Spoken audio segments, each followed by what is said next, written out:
क्या नीट 2025 के exam pattern में कोई चेंज देखने को मिलेगा? क्या पेपर बहुत ज्यादा डिफिकल्ट आ जाएगा हाई कट ऑफ को देखते हुए, या सिलेबस में कोई चेंज देखने को मिलेगा? तो बेटा मैं बहुत क्लियर कर देना चाहता हूं, नीट 2025 एग्जाम में आपको ऐसा कोई भी चेंज देखने को नहीं मिलेगा।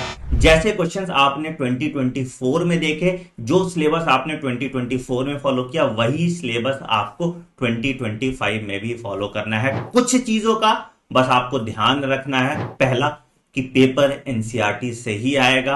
आपको बस एफिशिएंट प्रैक्टिस करके अपना रिवीजन इस तरीके से करना है कि एग्जाम में आपको सारे देखे हुए क्वेश्चन मिले। मैं हर साल अपनी क्लास में टॉप 1000 क्वेश्चन कराता हूं और आप देखोगे 90% एक्यूरेसी के साथ मैं नीट एग्जाम का पेपर प्रिडिक्ट करता हूं, और यही प्रिडिक्शन अब आप भी कर पाएंगे मेरे नीट क्वेश्चन बैंक की मदद से। हमने लगभग 10,000 सवाल आपके लिए बनाए हैं बायोलॉजी के, लगभग 5,000 सवाल केमिस्ट्री के, और लगभग 5,000 सवाल फिजिक्स के आपके लिए बनाए गए हैं। ये सभी सवाल एक एक एनसीईआरटी लाइन से निचोड़ के बनाया गया है, और इसमें हर तरह के क्वेश्चन का ध्यान रखा गया है, चाहे वो स्टेटमेंट बेस्ड क्वेश्चन हो, चाहे वो असर्शन रीजन क्वेश्चन हो, चाहे वो मैच द फॉलोइंग हो, चाहे वो डायग्राम बेस्ड क्वेश्चन हो। हर तरह के क्वेश्चन का एक प्रॉपर ब्लेंड आपको मिलता है। इन किताबों का फॉर्मेट हमने कुछ इस तरीके से रखा है कि सबसे पहले आपको टॉपिक वाइज क्वेश्चन सॉल्व करने को मिलते हैं, और जब आप पूरा चैप्टर कंप्लीट कर लेते हो तो हम एक चैप्टर वाइज मॉक टेस्ट भी कराते हैं आपका। इन सभी क्वेश्चन के डिटेल्ड आंसर की और सॉल्यूशन आपको हमारी किताब में मिल जाती है, और साथ ही साथ आप हमारे फंडा बॉक्स ऐप पे इनका वीडियो सॉल्यूशन और इन ऐप प्रैक्टिस भी कर सकते हैं अगर आप कहीं ट्रैवल कर रहे हैं और अपनी किताब भूल जाते हैं तो। इन किताबों के साथ आप अगर हमारा पीवाईक्यू और एग्जाम्पलर का कॉम्बो भी परचेज कर लेते हैं तो आपकी पूरी प्रैक्टिस की जिम्मेदारी हमारी हो जाती है। मतलब आपने चैप्टर वाइज टेस्ट दिया, आपने टॉपिक वाइज क्वेश्चन किए, आपने पीवाईक्यू किया, आपने एग्जाम्पलर किया, और इसके बाद आप नीट एग्जाम देने जाएंगे तो सारे क्वेश्चन आपको देखे हुए मिलेंगे। ये एफिशिएंट क्वेश्चन सीरीज हमने आपके लिए बनाई है ताकि आपका टाइम वेस्ट ना हो इररिलेवेंट सवाल करने में, और एग्जैक्टली जहां से पेपर बन सकता है उन सभी टॉपिक को कवर करके एक कैप्सूल के फॉर्म में एक प्रैक्टिस क्वेश्चन सेट आपके लिए बनाया गया है। तो फटाफट नीचे दिए गए लिंक पे क्लिक कीजिए और आज ही इस बुक की मदद से अपनी नीट 2025 की जर्नी में चार चांद लगा लीजिए। All the best. नमस्ते, मेरा नाम है आलोक सोती और आप देख रहे हैं YouTube channel of doctor Anand money. एक वो शख्सियत जिसको किसी परिचय की जरूरत नहीं है। आप प्रीवियस ईयर्स क्वेश्चन सॉल्व कर रहे हैं, काइनेटिक थ्योरी ऑफ गैसेस तक पहुंच गए हैं। पहला टॉपिक आपको मिल रहा है बिहेवियर ऑफ गैसेस। पहला सवाल बहुत उत्तम सवाल जो कि आप नीट 2020 का है। आइए देखें क्या कहता है। ये कह रहा है कि ideal gas equation containing return equation is equal to pressure is equal to density R T upon M zero. तो पूछ रहा है कि जो ये रो है वो एम जीरो है, ये क्या है। अरे भाई आप गैस इक्वेशन जानते हैं, P V is equal to N R T, सबका इससे परिचय है। प्रेशर के फॉर्म में चाहिए था तो आप कह सकते हैं N R T upon V. आप जानते हैं मोल्स को आप ऐसे लिख सकते हैं, सब्सटेंस कितने ग्राम है मॉलिक्यूलर वेट से डिवाइड कर सकते हैं इनटू आर टी। ये आपकी क्या होती है, इसको अगर हम m इधर ले लें तो m upon v R T upon M zero. ये आपकी डेंसिटी हो गई, ठीक, मास डेंसिटी, मास पर यूनिट वॉल्यूम, और are T upon molecular wait. अब देख लीजिए तो साफ नजर आ रहा है, रो आपका मास डेंसिटी है और एम जीरो आपका मॉलिक्यूलर मास है, यानी सी इज द करेक्ट आंसर। इतनी छोटी सी बात, इसको आप 2020 में ही कर सकते थे। आइए चलते हैं आगे। Cylinder containing hydrogen gas, pressure आपको दिया गया है, कितना है 249 किलो पास्कल। समझ रहे हो रास्कल, किलो पास्कल है, यानी कि 10⁻³ आपको और इसमें इंक्लूड करना पड़ेगा, यानी कि लिख लें 29 इतना पास्कल। आइए बात करते हैं टेम्परेचर की। 27 + 300 kelvin, M I right. Its density निकालनी है और आपको आर की भी वैल्यू दी गई है। तो अभी अभी आपने सीखा था, अगर नहीं सीखा है तो ये चीज आपको याद थी, जिसकी वजह से आपने कहा था कि सर हमको m/m और ये वॉल्यूम नीचे ले ली थी R/T, इसकी वजह से हमको डेंसिटी मिल गई थी, यानी PM = डेंसिटी RT। वैसे ही फार्मूला आपको रटा होना चाहिए, वो चूंकि मैं आपको पढ़ा रहा था इसलिए हमने इसको इतना वर्कआउट कर दिया, आपको ये रटा होना चाहिए। प्रेशर 249 10⁻³ मॉलिक्यूलर वेट किसका, हाइड्रोजन का, ग्राम होता है, किलोग्राम में बदल लिया आपने, और आर की वैल्यू दी गई है, ये आपका 300 है। तो सबसे पहले ये उड़ गया, इससे ये उड़ गया, और एक चीज देख रहे हो क्या, ये 10 कर लो, 3×8 = 24, 3×3 = 9, इससे ये गया, 10 से भाग कर दिया, 2/10 यानी 0.2 यूनिट SI kg/m³। तो आपको डेंसिटी भी मिल गई। तो देखिए चीजें कितनी आसान है, कितना बढ़िया आपके पास फार्मूला था जो कि आपने पीछे भी देखा, और इसी फार्मूले को 2 बार यूज किया जा रहा है। तो आप देख रहे हैं कि कितनी आसानी से चीजों को देख रहे हैं और आगे बढ़ रहे हैं। देखो बेटा ये भी क्वेश्चन कितना अच्छा है, आपके पास क्या कह रहे हैं कि 2 वेसल हैं, सेपरेटली हैं, आपने सेपरेट कर लिया, बहुत अच्छा किया। ये वेसल A हो गया और ये वेसल आपका बेटा B हो गया। क्या कह रहे हैं कि सेम टेम्परेचर पे, यानी इनका भी टेम्परेचर T तो इनका भी टेम्परेचर T, टेम्परेचर कांस्टेंट है। क्या कह रहे हैं, कह रहे हैं कि pressure of A is twice the pressure of B। बहुत अच्छी बात है, जब कभी आपको रेशियो की जरूरत पड़ेगी PA/PB तो आप 2 लिख सकते हैं, एम आई राइट।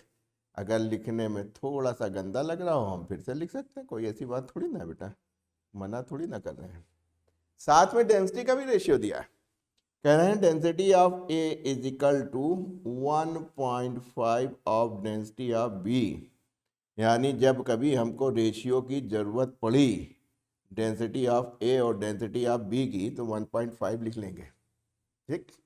और अच्छा करना हुआ, इसको हटा देना, 10 कर लेना, 5 × 3 = 15, 5 × 2 = 10, और इसको आप ऐसे भी लिख सकते हैं, लिख सकते हैं नहीं लिख सकते हैं। अब आइए देखें किसका रेशियो चाहते हैं। कह रहे हैं the ratio of molecular weight. बेटा अभी आपने देखे कई सवाल लगाए जो प्रेशर थे, वो आपको मिला था डेंसिटी R/T/मॉलिक्यूलर वेट, यानी मॉलिक्यूलर वेट की बात करें तो डेंसिटी RT/P हो गया, ठीक। P को इधर ले आए, इधर ले आए। या आप कह सकते हैं देखिए R कांस्टेंट है, T सेम है, T भी आपके कांस्टेंट है, तो जाहिर सी बात है आप कह सकते हैं इट इज डायरेक्टली रेशियो डेंसिटी/प्रेशर। बस काम बन गया। अब तो आप राजा बनारस, MA/MB चाहिए था आपको, डेंसिटी तो डायरेक्ट प्रोपोर्शनल है, लेकिन प्रेशर इनवर्सली है, तो B ऊपर ले जाइए, A को नीचे ले आइए, ये वाला तो ऐसे ही मिल गया। इसमें देखिए PA/P इतना है, ठीक है बेटा, तो जाहिर सी बात है उल्टा चाहिए, आपका 1/2 हो जाएगा, यानी कि 3/4 है कोई, B is the right option.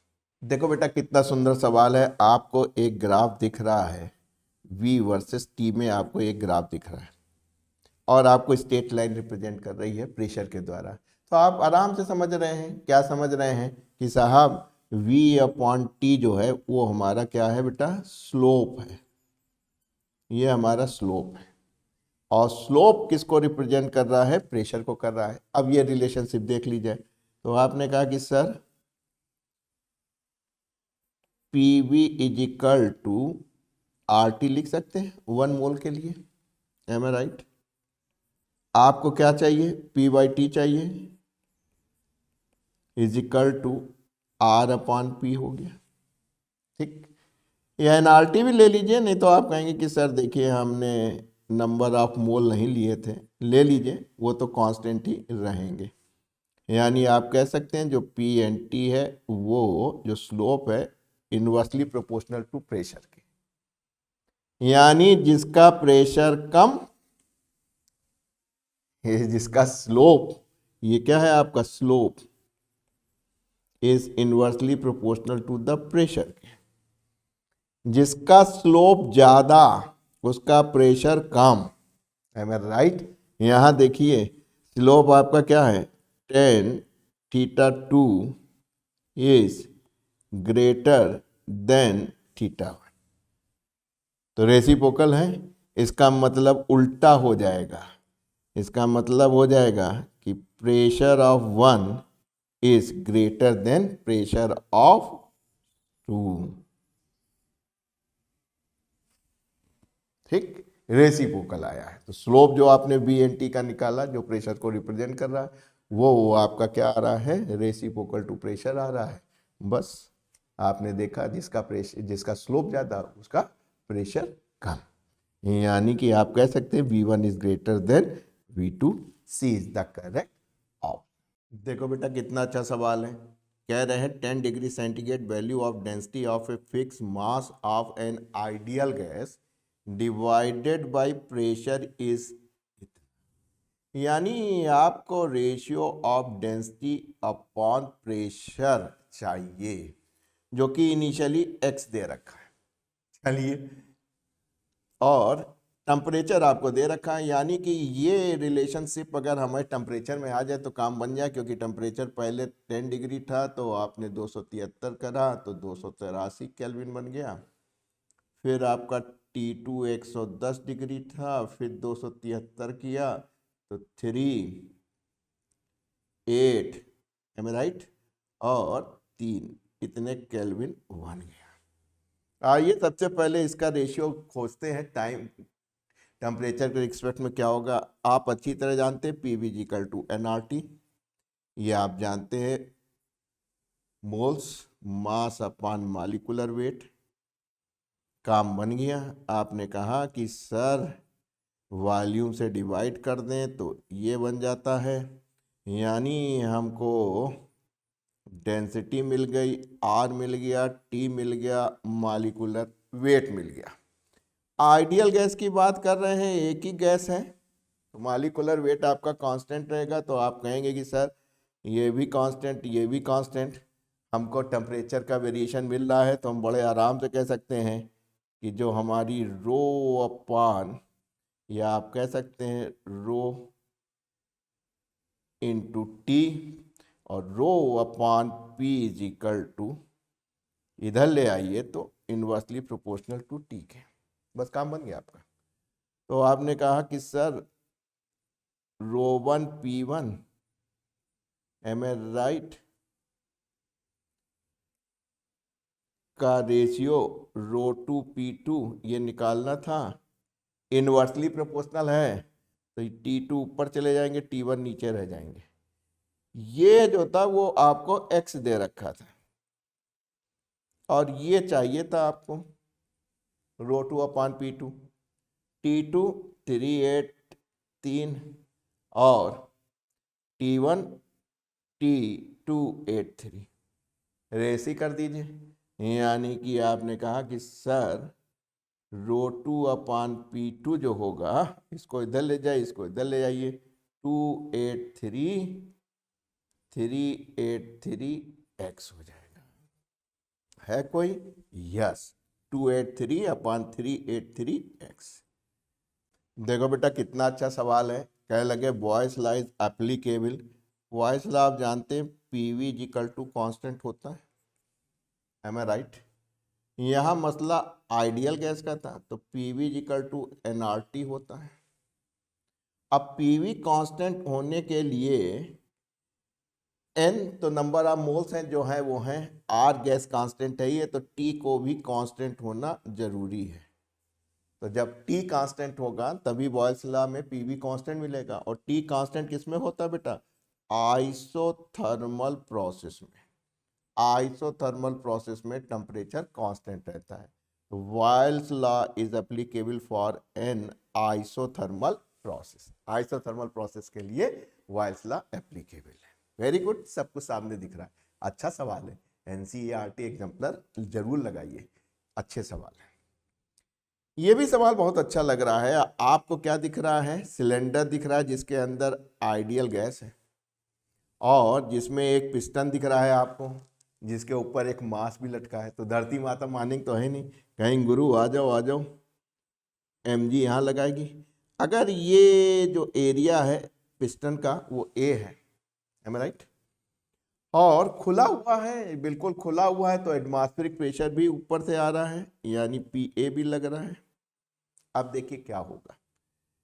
कह रहे हैं पिस्टन जो है अपना एविल है, ऊपर नीचे घूम फिर सकता है. सिलेंडर कह लगे टेम्परेचर इंक्रीजेस. भाई साहब टेम्परेचर अगर T आप इंक्रीज कर देंगे तो क्या होगा?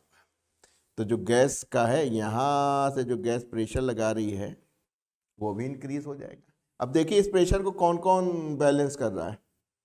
इस प्रेशर को नीचे से गैस गर्म हुई, ठीक है, अपना प्रेशर बढ़ा, ये उसके काइनेटिक एनर्जी बढ़ी, तो ये भागेंगे पिस्टन के, उस पर टकराएंगे जाके, ये मूव कर सकता है. तो ब्लॉक के ऊपर जो है ये प्रेशर बढ़ेगा. ऊपर से क्या लग रहा है? एटमॉस्फेरिक लग रहा है, प्लस पिस्टन भी एक लगा रहा है. पिस्टन प्रेशर कितना लगाएगा? Force upon area, P = F upon A होता है. तो पिस्टन भी प्रेशर लगा रहे हैं, एम राइट. तो कहने का मतलब है कि ये इक्वेशन बैलेंस रहेगी. अगर दो चीजें हैं, एक चीज बढ़ रही है ऊपर से भी बढ़ रही है, तो क्या हो जाएगा? बैलेंस हो जाएगा ना. यूं लग रहा है, कुछ यूं लग रहा है, तो ये आपका क्या हो जाएगा? कांस्टेंट हो जाएगी, एम राइट. तो ये आपकी कांस्टेंट हो जाएगी, बैलेंस हो जाएगी. जितना जो है गैस के टेम्परेचर बढ़ने से बढ़ेगा प्रेशर, उतना ही जो है वो उधर से एटमॉस्फेरिक प्रेशर और mg नीचे रख के बैलेंस कर सकता है. तो ये आपका कांस्टेंट हो गया, P कांस्टेंट हो गया, क्योंकि इस इक्वेशन से आप इसको बैलेंस कर सकते हैं. अब आइए वॉल्यूम का देखें. वॉल्यूम क्या होगा? मसला क्या है? आइडियल गैस है आपके पास, यानी PV = nRT है, ठीक.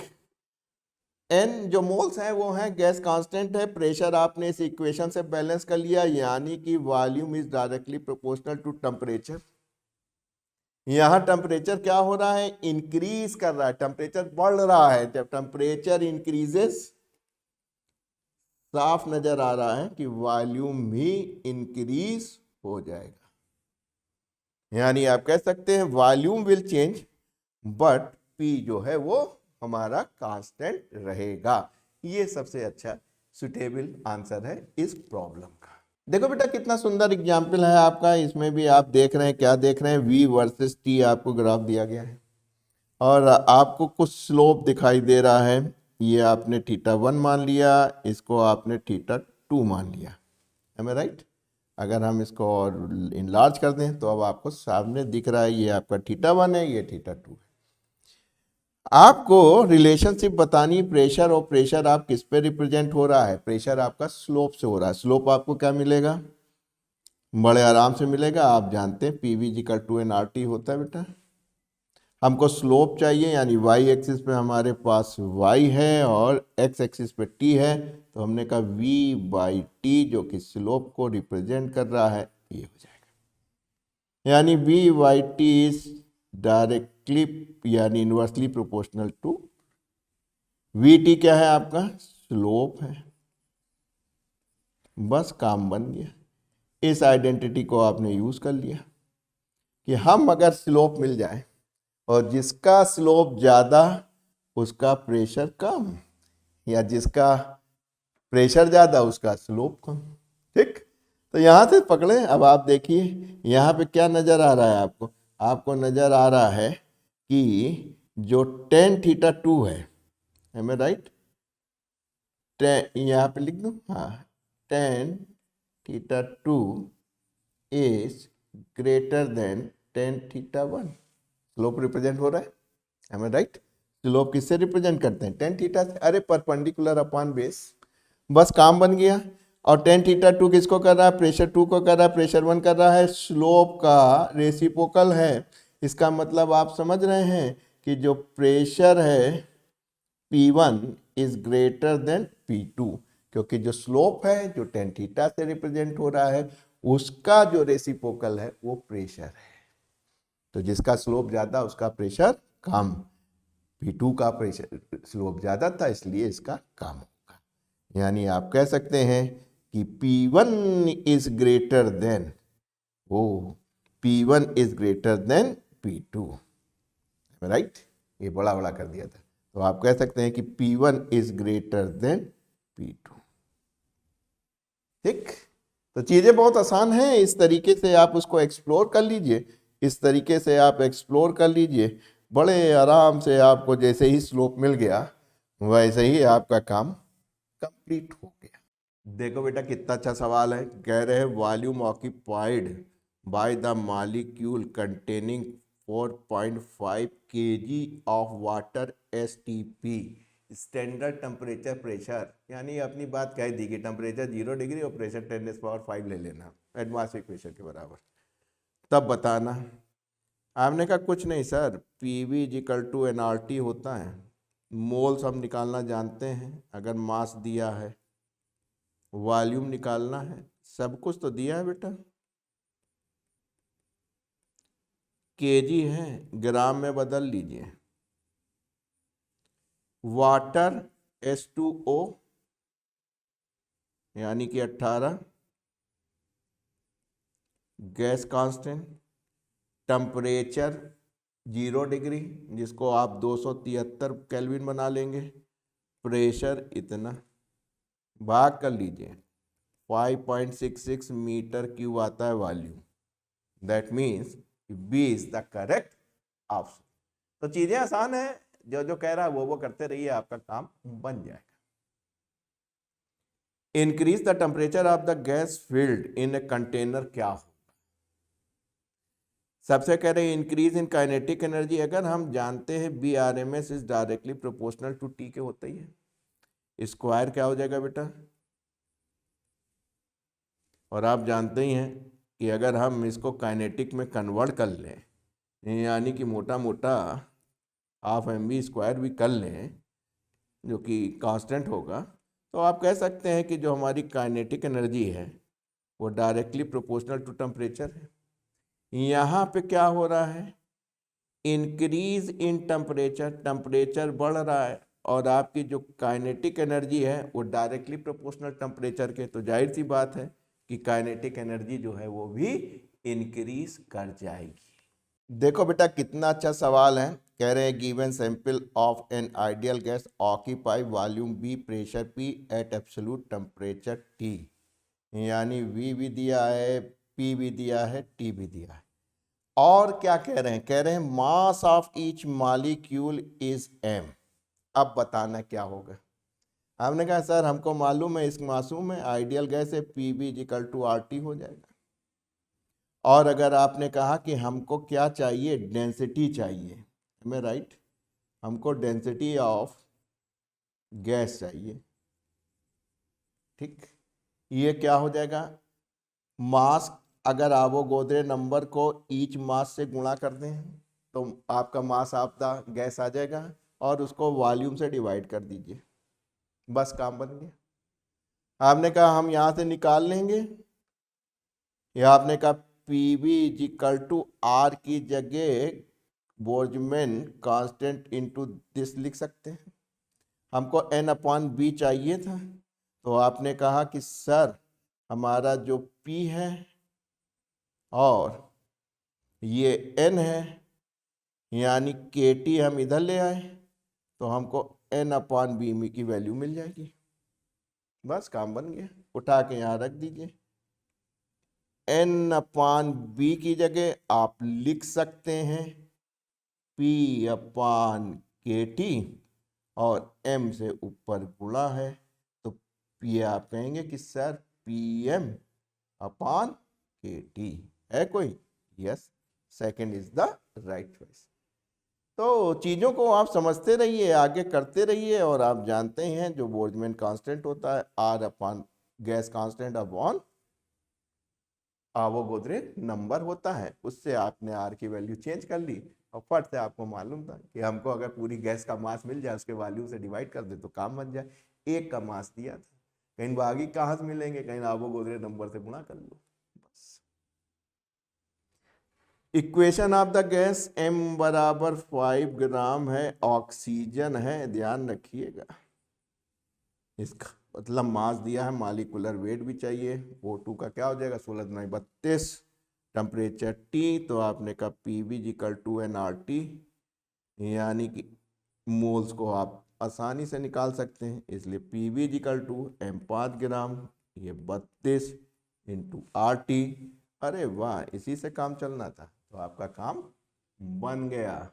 देखो बेटा कितना सुंदर सवाल है, कह रहे हैं आइडियल गैस 27 डिग्री पे है, यानी T1 आपका 27 डिग्री है, तो इसको सबसे पहले आप केल्विन बना लीजिए।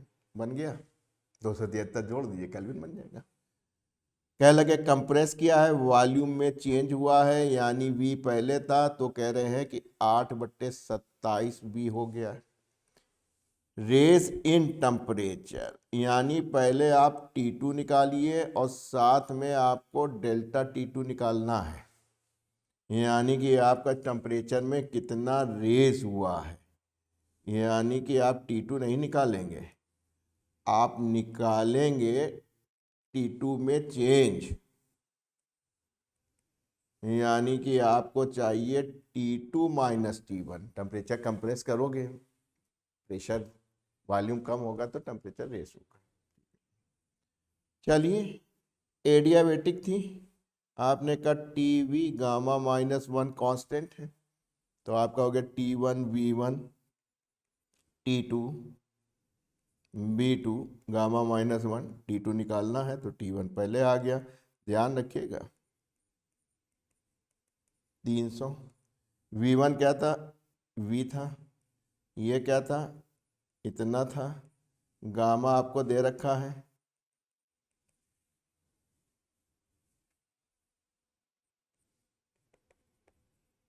ऊपर चला गया 27/8 2/3।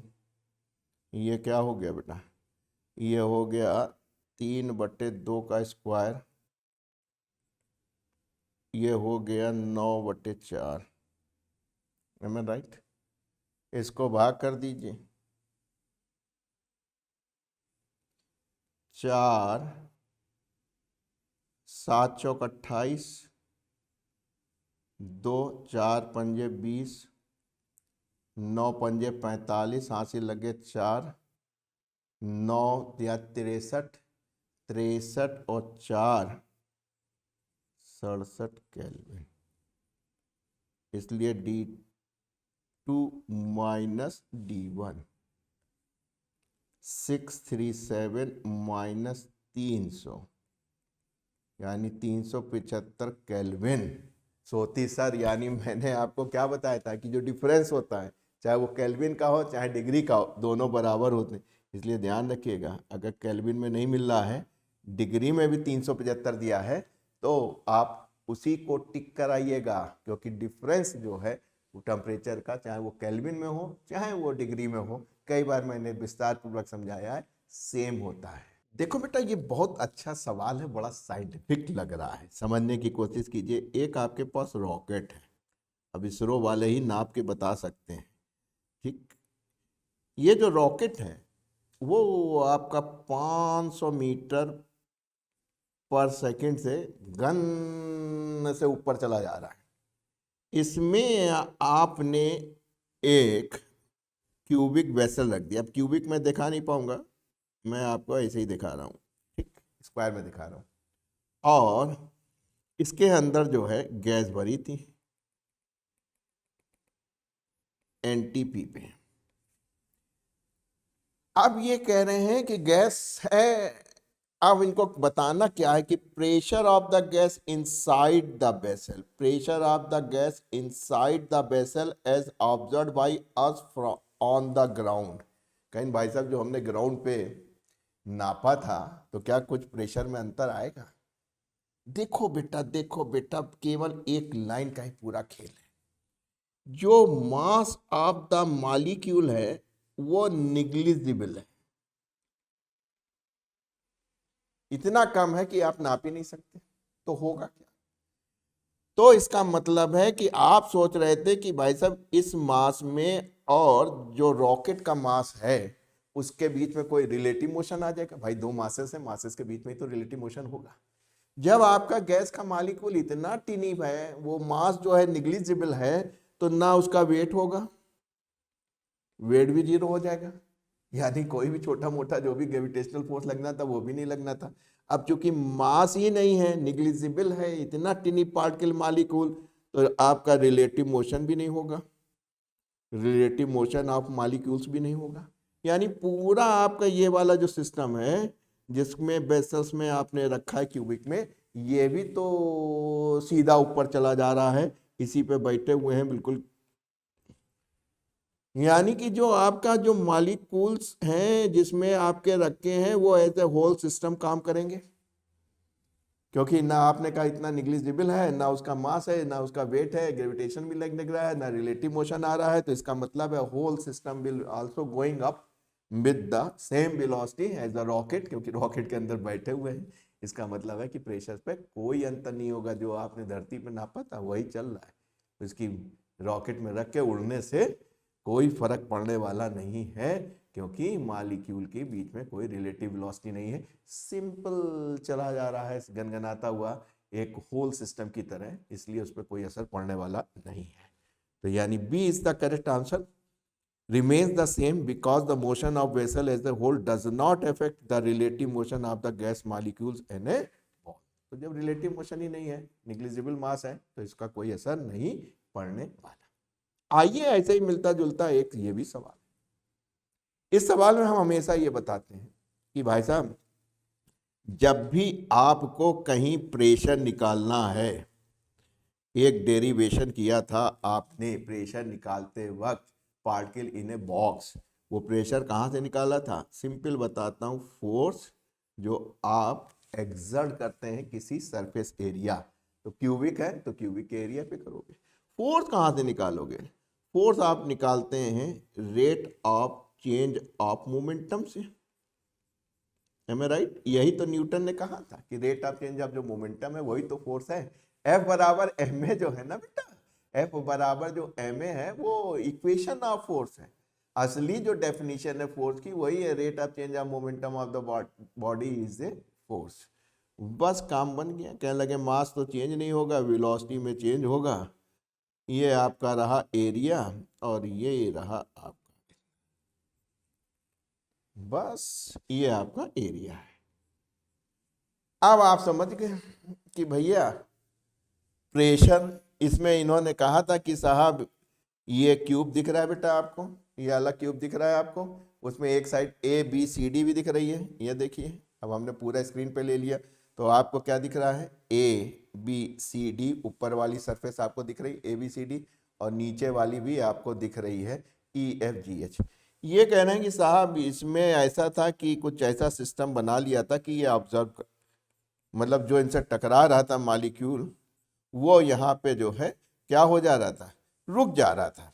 ये देखिए, one face of the cube EFG is made up of material which totally absorb any gas molecule incident on it। यानी जो भी इस सरफेस पे मॉलिक्यूल आएगा वो रुक जाएगा, यानी वापस नहीं जाएगा। जिस वेलोसिटी से आया, एम आई राइट? और पतली सी मैं बनाने की कोशिश करूं, ओह इससे पतली नहीं बनेगी। तो यहाँ पे जो भी आया टकराया, वो v उसकी एक ही वेलोसिटी हुई। ऊपर जो भी मॉलिक्यूल गया यहाँ टकराया v से, ठीक है? तो क्या होगा? इलास्टिक कोलिजन होगा, वापस भी आएगा। तो चेंज इन डायरेक्शन है, तो चेंज इन मोमेंटम 2mv हो जाएगा। यहाँ पे तो एब्जॉर्ब कर गया, वापस जा नहीं रहा, इस सरफेस पे चेंज इन मोमेंटम mv होगा। बस आपका काम बन गया। राजा बनारस देखिए, प्रेशर किस पे काम कर रहा है? आपका rate of change of momentum पे काम कर रहा है। तो जो आपकी ए बी सी डी पे होगी वहाँ मोमेंटम दुगना चेंज हो रहा है। Rate of change of momentum जो है वो डबल है, एम आई राइट? वो आपका डबल है, एरिया सेम है। यहाँ पे कंज्यूम कर जा रहा है, तो आपका जो ई एफ जी एच है वो रेट ऑफ मोमेंटम, तो यहाँ पे क्या हो जाएगा, प्रेशर डबल हो जाएगा। तो आपने कहा कि pressure is it be half, यानी आधा हो जाएगा। आधा है with respect to A B C D पे, क्योंकि वहाँ rate of change of momentum मिल रहा है, क्योंकि गया टकराया पट्टा से आ गया, दुगना हो गया। यहाँ बेचारा मटीरियल ही आपने ऐसा बना रखा है कि यहाँ गया तो गया, खेल खत्म।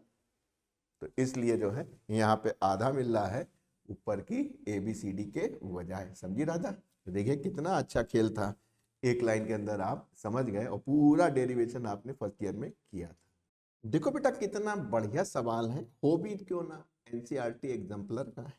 कह रहे हैं कि 1 mole of H2 gas is contain in a box of volume. ठीक, आपने जो है इसके अंदर जो है गैस भर ली H2, टेम्परेचर भी दे रखा है। ठीक, अब क्या कह रहे हैं, इसको हीट कर दिया, यानी T2 कर दिया 3000 K तक।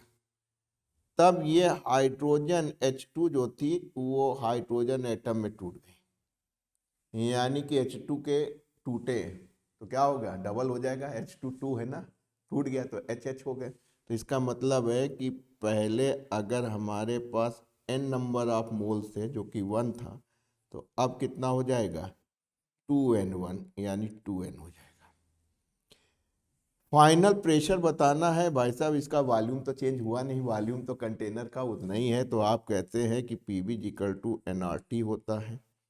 वॉल्यूम कांस्टेंट R कांस्टेंट, यानी P is directly proportional to N into temperature, क्योंकि मोल्स भी बदल रहे हैं, टूट गया है ना, और ये भी बदल, बस काम बन गया। आपने कहा P2 अपान P1 कर लें, क्योंकि P2 निकालना था, डायरेक्टली प्रोपोर्शनल है, बस काम बन गया। N2 डबल हो जाएंगे। ठीक, टेम्परेचर आपका 3000 हो गया, ये N था, पहले 300 केल्विन था, तो 2 गायब कर दीजिए, इससे करा 10 आ गया, N हो गया, यानी 20 हो गया। P2 is equal to 20 time of P1, यानी इनिशियल प्रेशर का 20 टाइम्स हो गया, 20 times of the pressure of the initial. तो चीज़ें आसान है, करते रहिए, आगे बढ़ते रहिए। देखो बेटा कितना सुंदर सवाल है। कह रहे हैं कि एक बैलून है, ठीक, इसमें 1 मोल ऑफ गैस भर दी है आइडियल आपने, P प्रेशर है, B इसका वॉल्यूम है, T टेम्परेचर है। आपने इसका टेम्परेचर रेस कर दिया, यानी टेम्परेचर बढ़ा दिया, तो क्या होगा, प्रेशर पे क्या असर पड़ेगा, ये पूछ रहे।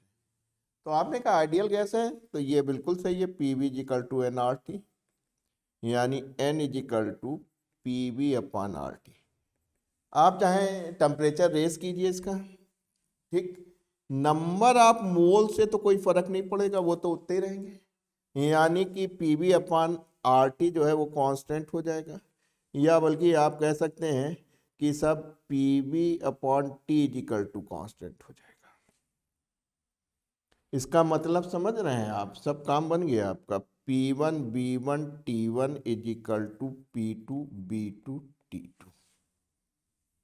आपको P2 निकालना था, तो क्या P2 निकालना था, तो क्या हो जाएगा, P1 V1 हो जाएगा, P2 से भाग कर देंगे और T2 से मल्टीप्लिकेशन हो जाएगा। ये चीज़ जो है नीचे वाली, ये जो है ऊपर चली गई। पहले आपके पास क्या था, P था, वॉल्यूम V था, टेम्परेचर 1.1 T हो गया, और वॉल्यूम जो था वो इंक्रीज होके 1.05 V हो गया, ठीक। और T1 कहाँ है आपका, P2 है ना, तो T1 पहले से इधर थे, जो कि आपके T थे। तो T कट गया, ये कट गया, ये कट गया, तो आपको P2 मिल गया। P 1.1 डिवाइड बाई इतना, जो कि आपको मिलेगा 1.04 समथिंग। इसका मतलब ये हुआ जो P2 है आपका 1.0 समथिंग P है। पहले कितना था? P था। अब कितना हो गया? 1.04 P के आसपास।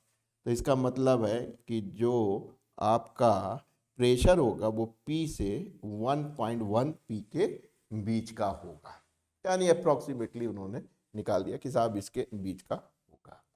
तो चीज़ें आसान हैं, एग्जाम्पलर का सवाल है, तो इस तरीके के उत्तर आप एक्सपेक्ट कर सकते हैं। देखो बेटा कितना सुंदर एग्जाम्पल है BRMS स्पीड का, और आप जानते हैं कि टेम्परेचर ऑफ द गैस यानी T1 आपको दे रखा है -15 डिग्री सेंटीग्रेड। 273 जोड़ दीजिए तो 50 कम कर दीजिए तो 3 हो गया, ये 2 हो गया, 2 हो गया, यानी कि 223 केल्विन बन गया। आप the gas should be heated VRMS increase 3 times. बस यही आपको समझना था। अगर V1 B था तो V2 कितना हो गया?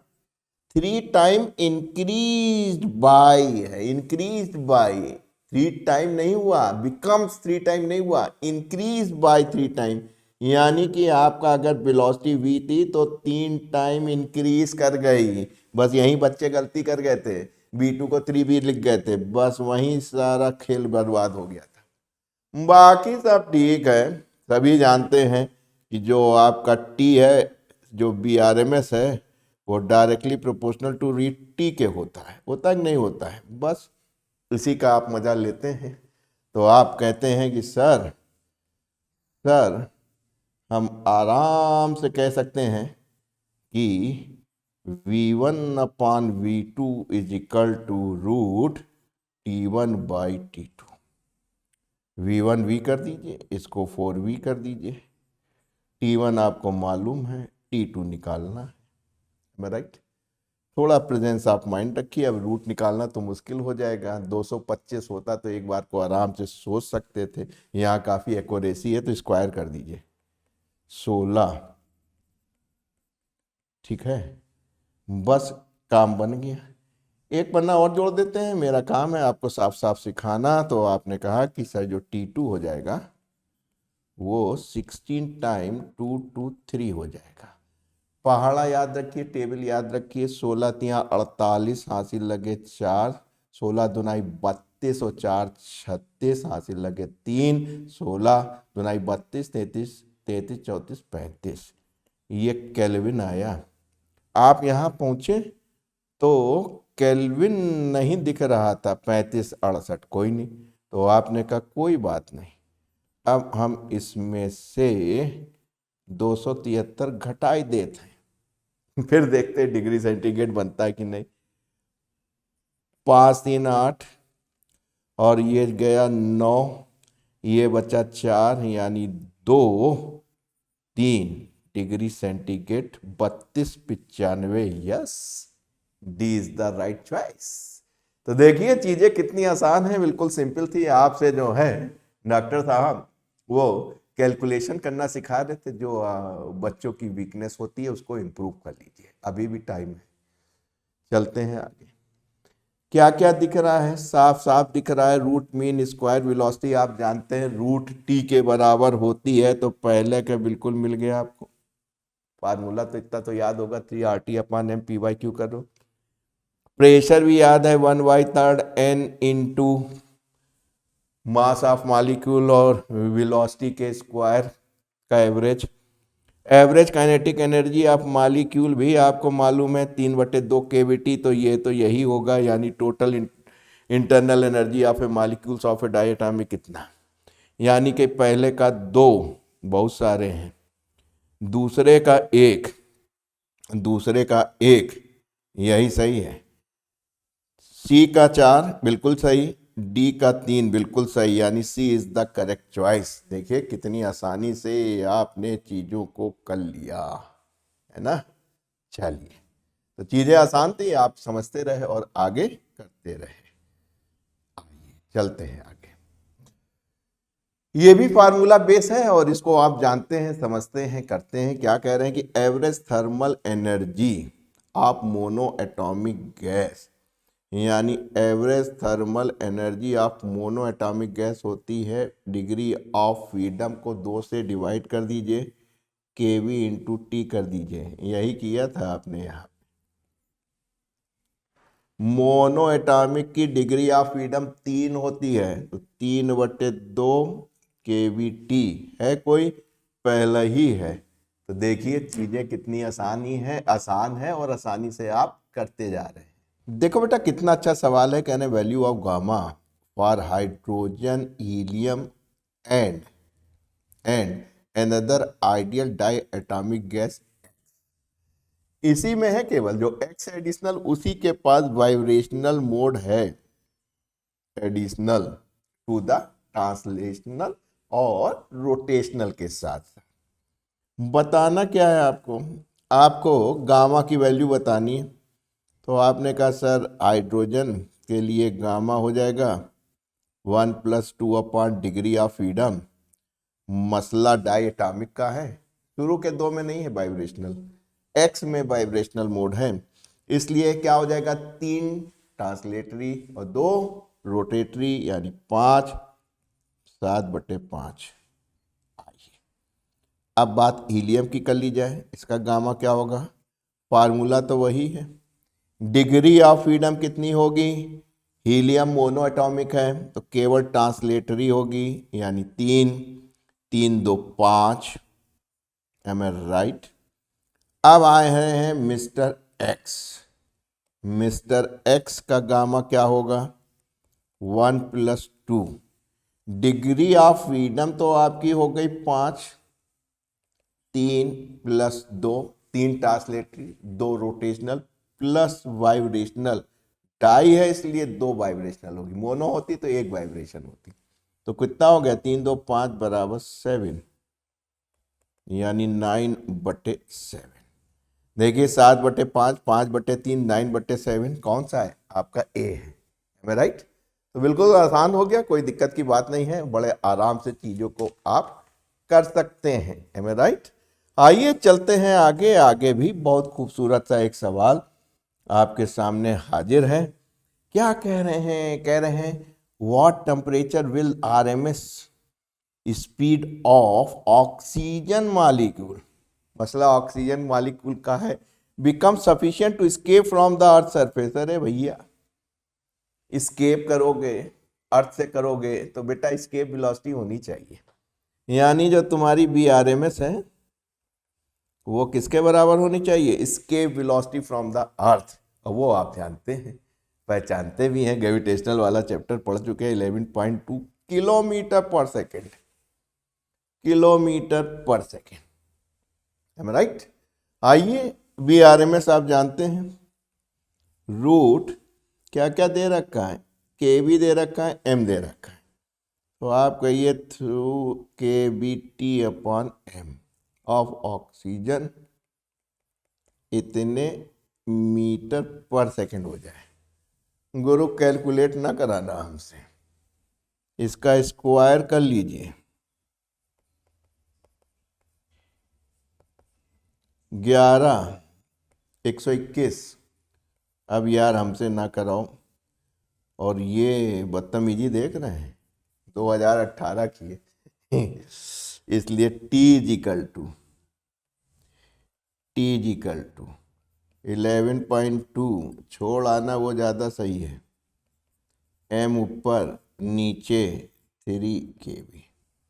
बेटा KB भी दिया है, M भी दिया है, सब कुछ गुणा भाग कर लेना, हमने किया था, हमको B आंसर मिला था। तो कहने की बात यह है कि आप इतना बड़ा कैलकुलेशन करने बैठ ना जाइएगा, नहीं तो आपके 10 क्वेश्चन चले जाएंगे। लेकिन जब सवाल दिया है, हो सकता है किसी दूसरे फॉर्म में पूछ लिया जाए, इसलिए सिखाना समझाना जरूरी था। देखो बेटा ये सवाल कितना अच्छा है। इसमें क्या कह रहे हैं आपसे कहा जा रहा है कि एक gas mixture consist of 2 moles of O2, ठीक, यानी diatomic and 4 moles of argon at temperature T। सारी वाइब्रेटिंग मोड वगैरह सब हटा दीजिए। टोटल इंटरनल एनर्जी आप जानते हैं किस पे डिपेंड करती है, F/2 NRT। ये तो आपकी फार्मूला हो गया इंटरनल एनर्जी का। अब आपको यहाँ यूज करना है। सबसे पहले आपके पास था 2 मोल ऑफ ऑक्सीजन, यानी डिग्री ऑफ फ्रीडम हो गई 5, हो गई 3 तो ट्रांसलेटरी और 2 आपकी हो गई रोटेशनल वाली। कितने मोल?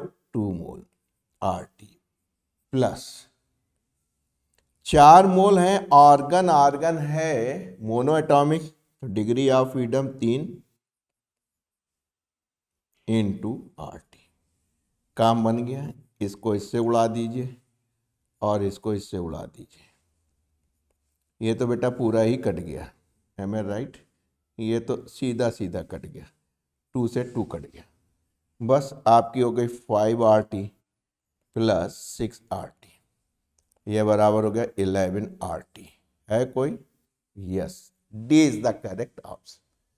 तो भाई साहब मैंने आपसे कितनी दफ़ा कहा है कि इंटरनल एनर्जी का ये भी फार्मूला बड़ा इंपॉर्टेंट है, इसको भी मन मस्तिष्क में रख लीजिए। RT जब निकालना हुआ, डिग्री ऑफ फ्रीडम अगर आपको मालूम है, नंबर ऑफ मोल्स मालूम है, बहुत जल्दी आपको इसको यूज़ कर लेते हैं। आपके सामने है, नीट 2017 का सवाल था, यानी कि बड़ा इंपॉर्टेंट है, पूछा जा सकता है। 3, 4, 7 साल हो गए हैं। आइए चलते हैं। जब भी कभी हमको बेटा BRMS दिखाई पड़ती है और टेम्परेचर दिखाई पड़ता है तो मेरी अनुभवी निगाहें केवल यही कहती हैं, अरे भाई BRMS is directly proportional to T। लेकिन सवाल पूरा पढ़ लिया कीजिए, 2016 का है। क्या कह रहे हैं कि भाई साहब 200 मीटर पर सेकंड 27 डिग्री पे थी, यानी कि अगर हम T1 कह लें तो 27 डिग्री प्लस 273 यानी 300 केल्विन थी। कब? जब आपकी वेलोसिटी थी 200 metre per second. M I right? फिर क्या कहना चाह रहे हैं? कह रहे हैं कि साहब जब टेम्परेचर हमारा हो गया 127, यानी 273 जोड़ लीजिए, 3 1 400 केल्विन हो गया। तब ये जानना चाह रहे हैं कि हमारी वेलोसिटी क्या होगी, BRMS वेलोसिटी क्या होगी। प्रेशर का कोई इस पर रिलेशनशिप नहीं होती, क्योंकि आप देख रहे हैं कि मॉलिक्यूलर वेट पे डिपेंड करती है और कांस्टेंट है, गैस कांस्टेंट है या आपका जो है बोल्ट्जमैन कांस्टेंट है, तो इस प्रेशर का कहीं रोल नहीं आता है। तो आपने कहा V1 upon V2 is equal to T1 upon T2। T1 300 बटे 400 काट लिया, ये हो गया √3/2। B2 निकालना है, 2B1 अपॉन √3, 200 था, ये हो गया 400 अपॉन √3 मीटर पर सेकेंड। है कोई? यस, पहला ही आपको मिल गया। तो दोस्तों चीजें आसान हैं, करते रहिए, आगे बढ़ते रहिए, और हम हमेशा कहते हैं कर दिखाओ को जैसा कि दुनिया करना चाहे आप जैसा। देखो बेटा कितना अच्छा सवाल है। क्या कह रहे हैं कि the gases carbon monodioxide and nitrogen at same temperature have kinetic energy. Kinetic energy किसके बराबर होती है? डिग्री ऑफ फ्रीडम को अगर डिवाइड कर दे और बोल्ट्जमैन कांस्टेंट इनटू टेम्परेचर कर दे। कार्बन डाइऑक्साइड क्या है? डाइटामिक है, ठीक। तो डिग्री ऑफ फ्रीडम कितनी हो गई इसकी? 3 2 5, 3 ट्रांसलेटरी 2 रोटेशनल, ये हो गई 2। Same temperature T2 N2। Nitrogen भी आपकी डाइटामिक, तो degree of freedom 5, Boltzmann constant, temperature same, यानी आप कह सकते हैं E1 बराबर E2, यानी कि पहला आपका ठीक हो गया। चले आगे।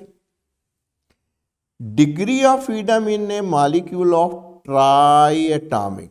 भाई ट्राई एटॉमिक में 3 तो आपकी हो गई ट्रांसलेटरी या ट्रांसलेशन वाली, और तीनों ही हो गई रोटेशन वाली। एक छोटे से डायग्राम बना के यहाँ जल्दी से समझा दें। ये सपोज आपकी 3 एक्सिस है, एम आई राइट, और ये आपका मान लीजिए सिंपल स्ट्रक्चर है ट्राई का, यानी 3 मॉलिक्यूल्स होंगे या उससे ज़्यादा। तो अब क्या हो सकता है, ये पूरा यहाँ भी जा सकता है, इधर भी जा सकता है, इधर भी जा सकता है, तीनों जगह, इधर भी जाएगा, ऊपर भी जाएगा और इधर भी जाएगा, यानी ट्रांसलेटिव तीनों। अब ये रोटेट करेगा। अगर मान लीजिए इस एक्सिस के क्रॉस रोटेट करता है, वाई के क्रॉस करता है, वाई के करता है, तब भी तो इसकी तो डिस्टेंस है वाई एक्सिस से, इसकी और उसकी तो डिस्टेंस है, इसकी और उसकी, ठीक है, तो आपको रोटेशन मिलेगा। अगर मान लीजिए इधर वाले में करता है, तो ये वाली की नहीं है, लेकिन इस वाले का तो है, ये वाला तो करेगा रोटेट।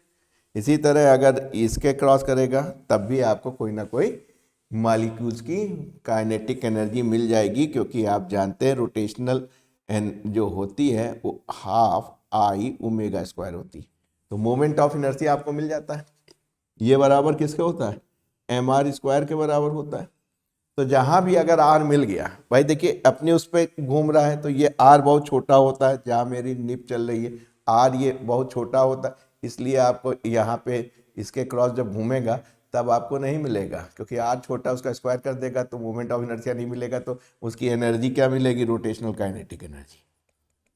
लेकिन ऊपर वाला देखो, इसकी तो डिस्टेंस है, इसकी तो डिस्टेंस है आर, ये वाली तो डिस्टेंस है, तो एम आर स्क्वायर मिल जाएगा, यानी मोमेंट ऑफ इनर्शिया मिल जाएगा, बस काम बन जाएगा। तो यानी 3 ट्रांसलेशनल और 3 ही रोटेशनल, यानी 6 होती हैं। इसलिए आपको 6 वाला टिक कराइएगा। वाइब्रेशन का जब तक ना कहा जाए तब तक आप उसको छेड़िएगा नहीं। देखो बेटा कितना अच्छा सवाल है। इसमें कह रहे हैं a vessel of volume V containing mixture of 1 mole of hydrogen है, am I right, 1 mole of hydrogen है और 1 मोल ऑफ ऑक्सीजन भी है, ठीक, दोनों एक एक मोल है, ठीक, both are consider to be identical, ठीक है, आइडियल है। क्या कह रहे हैं कि F1D1, ठीक, denote the fraction of molecules with speed between V and dV with F2B, ठीक, सिमिलर फॉर ऑक्सीजन। यानी कि आप पहले कह रहे हैं कि ये जो मैक्सवेल का डिस्ट्रीब्यूशंस है वो 2 बात पे डिपेंड करता है, एक तो टेम्परेचर का वेरिएशन है और दूसरा मॉलिक्यूलर वेट पे डिपेंड करता है। तो यानी कि अगर आपके पास 2 गैसेस हैं, दोनों का मॉलिक्यूलर वेट अलग होगा, क्योंकि हाइड्रोजन का अलग है, ऑक्सीजन का अलग है। बात समझ में आ रही है?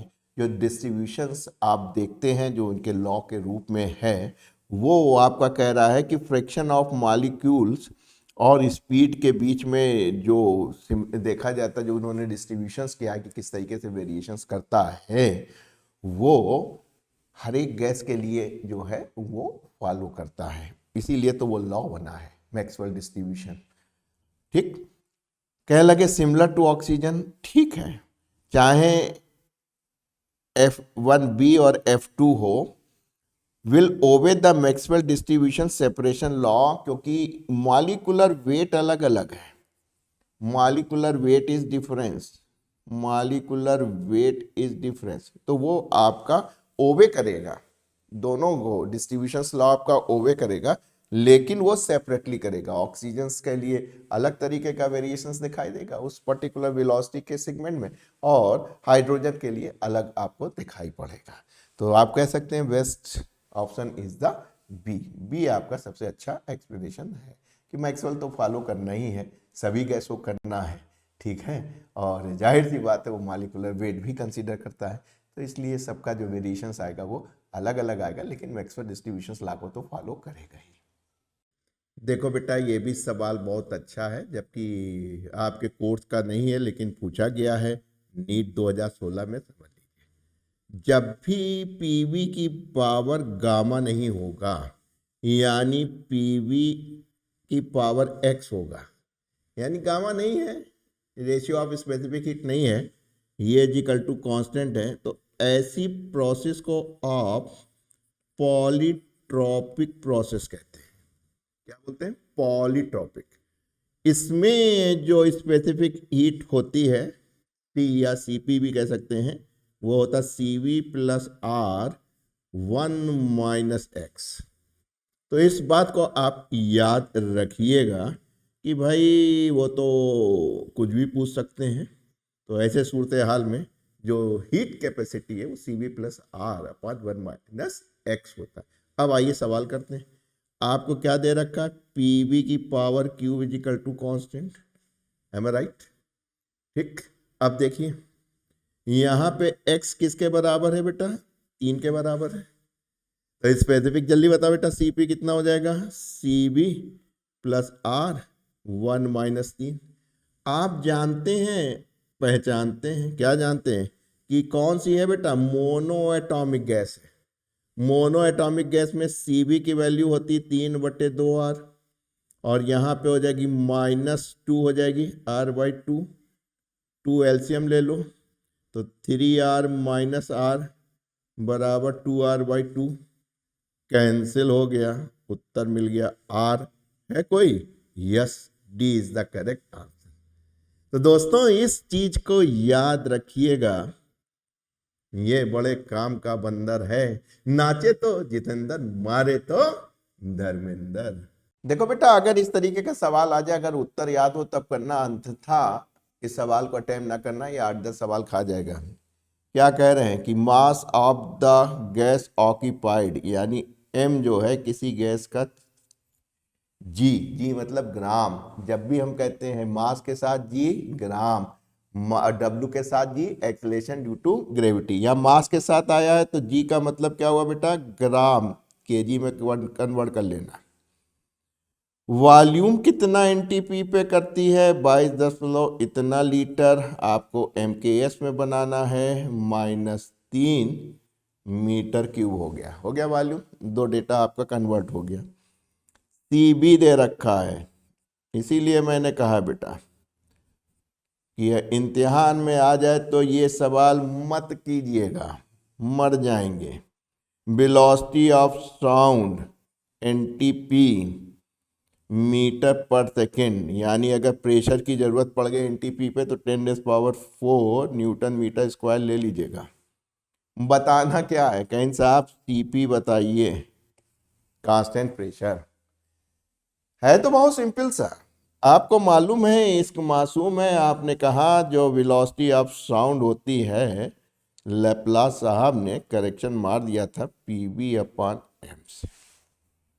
बस यहीं से गामा निकाल लीजिए और उसमें CP/CV कर दीजिएगा, आ जाएगा। तो आपने कहा सर V² कर दें, तो ये रूट हट जाएगा, गामा भी मिल जाएगा, M/PV हो जाएगा और B² हो जाएगा।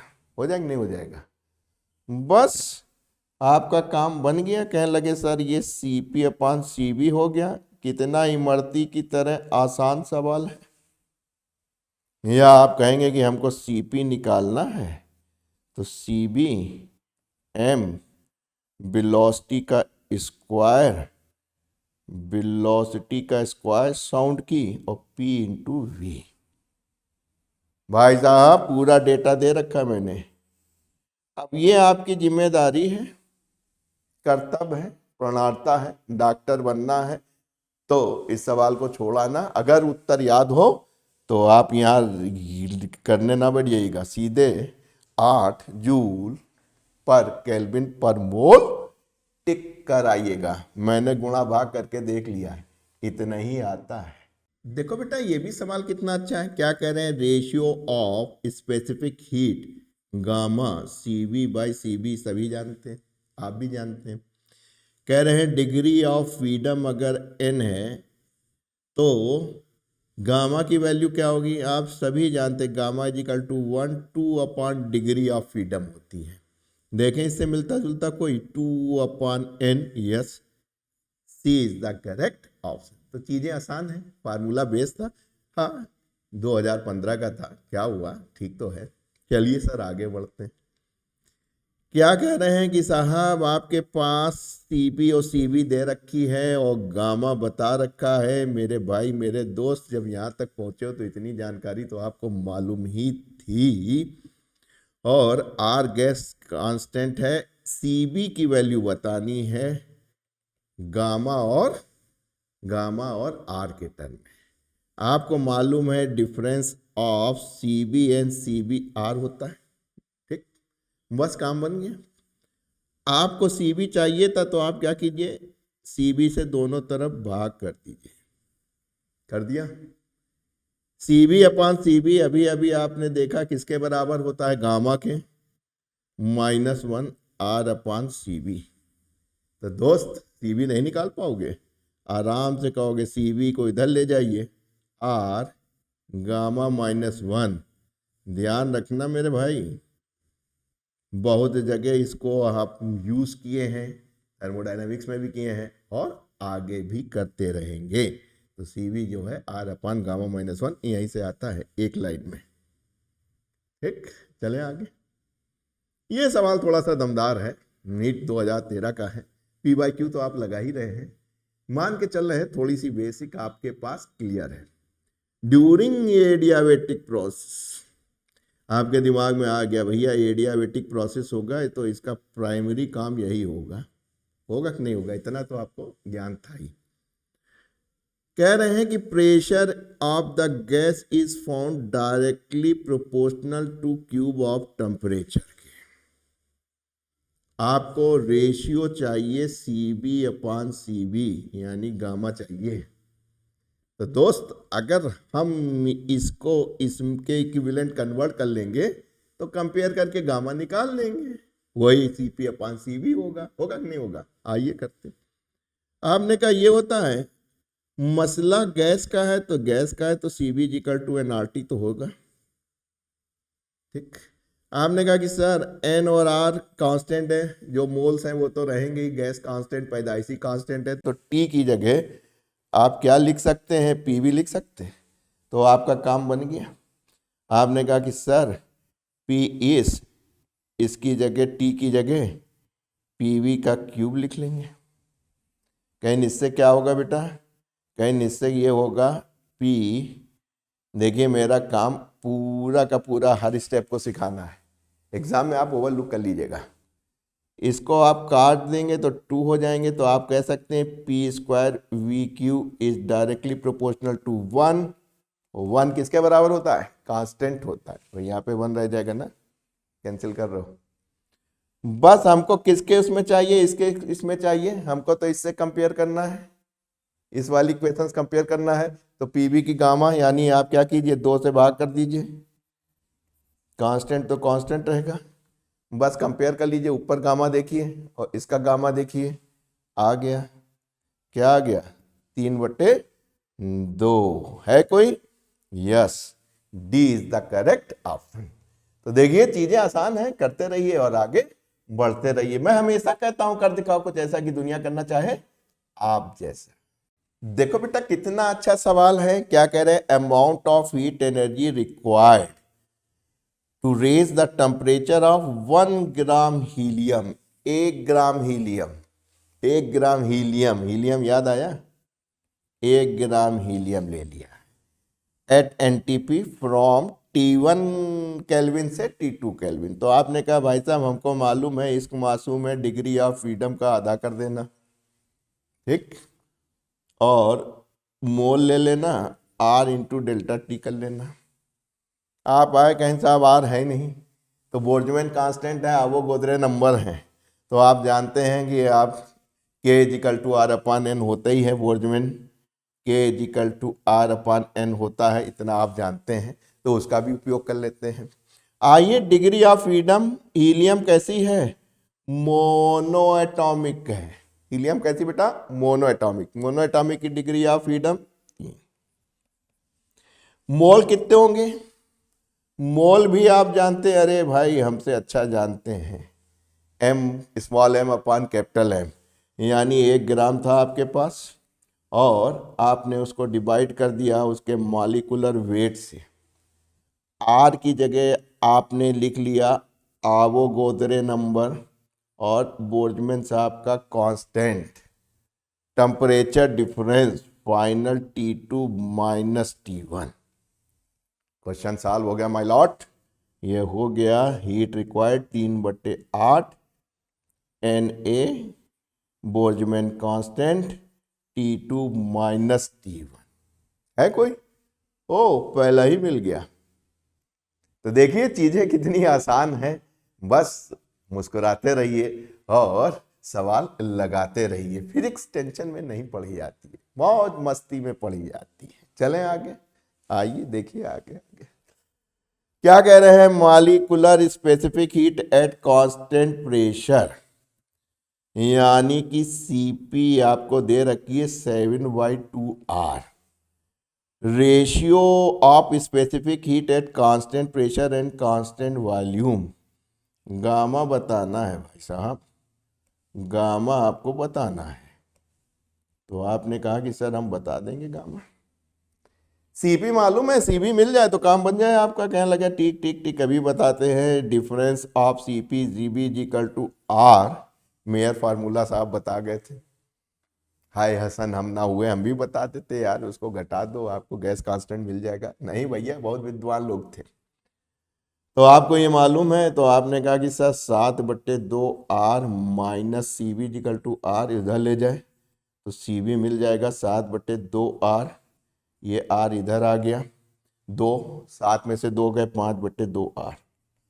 भाई साहब दोनों चीज मिल गई आपको, ये भी मिल गई और ये भी मिल गई। अब आप एक्सपेक्ट कर रहे हैं मैं बताऊं? चलिए साहब, customer is the always king. आपको देखते हैं और हमको कुछ मिलता है। ठीक, देखते रहिए और हमारा भला होता रहेगा। तो ये हो गया 7/2R, ये हो गया 5/2R। तो गुरु R R गया, 2 2 गया, क्या बचा? 7/5।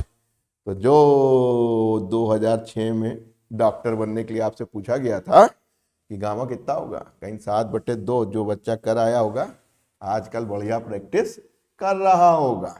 देखो बेटा, जो mean free path of gas molecules होता है वो 2 फैक्टर पे डिपेंड करता है कि कितना कंसंट्रेशंस है गैस का और गैस के मॉलिक्यूल का डायमीटर कितना है। अगर आपको कुछ भी ना मालूम हो, ये फार्मूला मालूम हो तो भी ये आपका काम बन जाएगा। ये बराबर N पाई D²। D क्या है? Diameter of gas molecule, N concentration है। इसमें एक करेक्शन भी आया है √2 का। बस अगर इतना मालूम है तो आप नीट का पेपर में अगर मीन फ्री पाथ का सवाल आता है तो आप कर लेंगे। आइए करके दिखाते हैं। देखिए कह रहे हैं mean free path L of the gas molecule depend upon diameter. अभी अभी हमने आपको एक फार्मूला बताया, डायमीटर क्या होता है? Inversely to D²। यानी आप कहेंगे कि ये बराबर हो जाएगा D²। यानी एक बार फिर से फार्मूले को याद कर लिया जाए, 1/√2 N carrier concentration of molecule, कितने मॉलिक्यूल कितना कंसंट्रेटेड है, और डायमीटर का स्क्वायर। एक बार फिर आपने याद कर लिया, वहां से आपने निकाल लिया एक करेक्ट। लेटेस्ट सवाल था नीट 2020 यानी 2020 4 ही साल पुराना था। इसमें मीन फ्री पाथ लैम्डा, कभी कभी लैम्डा से भी कह देते हैं, तो आपको याद आ जाना चाहिए। अरे भाई आपने जब इसमें यूज कर लिया है तो आप जानते हैं concentration of gas molecule pi D²। है कोई? यस, पहले ही। तो देखिए कितना सुंदर फार्मूला है, इजी से आपके जो है ये निकल आए। 2 क्यों पूछ रहा है भाई? Mean free path of gas molecules of radius inversely proportional to. तो आपने कहा कि जो मीन फ्री पाथ है वो inversely proportional to the D² होता है। इनवर्सली है, थोड़ा सा उसने दिमाग लगा दिया, एम आई राइट? तो इसका मतलब है उसने इनवर्सली कह दिया है किसके प्रोपोर्शनल होता है? डायमीटर का स्क्वायर। अरे भाई रेडियस भी क्या होता है? डायमीटर का आधा होता है। तो अगर आप डायमीटर की भी बात करेंगे तो 2R नहीं हो जाएगा? तो आप कह देंगे हाँ साहब इनवर्सली प्रोपोर्शनल टू द, ये तो कांस्टेंट हो जाएगा, 2² जो है वो कांस्टेंट हो जाएगा, तो inversely proportional to the R square हो जाएगा। चीज़ें आसान हैं। देखिए मैंने आपको बताया था दोस्त कि एक फार्मूला है जिसको आपने दिमाग में रख लिया, यहीं से आपको रखवा दिया था टॉपिक शुरू करते ही, और आपने देखे 3 सवाल आपको दिख रहे हैं और तीनों आपने बड़े आराम से कर लिए हैं। आइए एक सवाल और दिख रहा है, ये पता नहीं यहाँ इसमें क्यों डाल दिया है। टेम्परेचर ऑफ गैस रेज, यानी अगर T1 कहें तो 27 डिग्री है, इसको केल्विन में कन्वर्ट कर लीजिए। 300 के हो गई, कहाँ तक ले गए हैं, ओह 927, इसको केल्विन में चेंज कर लीजिए। 9 2 11 और 1 12 के हो गया। क्या बताना है, रूट मीन स्क्वायर स्पीड, यानी आपने कहा कि हमको मालूम है, इश्क मासूम है, रूट मीन स्क्वायर जो होती है वो टेम्परेचर के रूट के डायरेक्टली प्रोपोर्शनल होती है। बस काम बन गया। VRMS आप पहली यानी 27 डिग्री पे जब थी, और दूसरी की क्या हो जाएगी, T1/T2, ये हो जाएगी 300, और ये हो गई 1200, कट गया 3 चौकू 12, यानी कि 1/2। आप कह सकते हैं VRMS2 यानी कि जो 927 डिग्री पे है उसकी वैल्यू 2 टाइम हो जाएगी जो कि 27 डिग्री पे थी, यानी कि mean root velocity speed get double. देखिए 2 टाइम हो गई है, यानी 2 टाइम होने के लिए ये मत सोचिएगा कि टेम्परेचर दुगना हो जाए, रूट का है। इसीलिए आपने देखा कहाँ 27, कहाँ राजा भोज, कहाँ गंगू तेली, 927 डिग्री करेंगे तब जाके आपकी उसकी रूट मीन वेलोसिटी जो है दुगनी हो पाएगी, डबल हो पाएगी।